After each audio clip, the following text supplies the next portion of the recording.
Bonjour, je vais vous expliquer comment débuter et gérer la combustion d'un appareil fonctionnant au bois bûche. Avant tout, vérifiez que votre installation ne soit pas surdimensionnée et respecte les règles de l'art.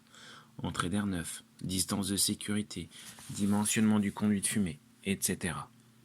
Dans le doute, contactez votre ramoneur qui fera cette vérification en complément de sa prestation.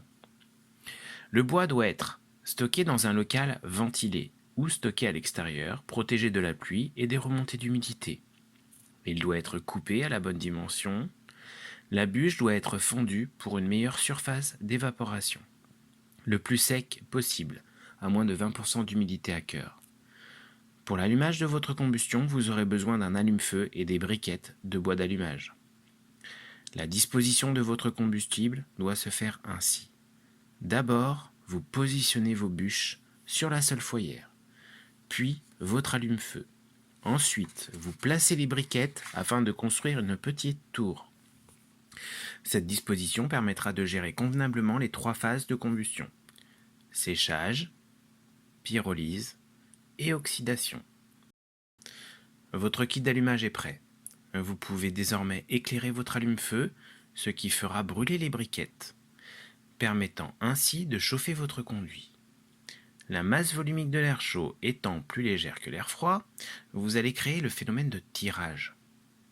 Pendant cette étape, l'oxygène, le comburant, est plus que nécessaire. Entouvrez la porte de votre appareil. Même si votre bois est sec, la première phase étant le séchage, il est préférable de le positionner en dessous afin de le sécher délicatement. Ensuite, la pyrolyse peut commencer. La pyrolyse, c'est quoi? C'est la décomposition du bois permettant de dégager le gaz qui est emprisonné. L'oxydation intervient après.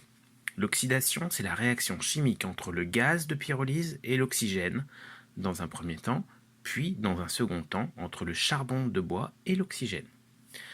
Lorsque vous rechargez en combustible votre appareil, il est judicieux de pousser les braises sur un des côtés de la solfoyère et placer votre nouvelle bûche sur l'autre côté. Par rayonnement, cette dernière s'auto-enflammera. En espérant que ce tutoriel vous a plu, je vous dis à bientôt.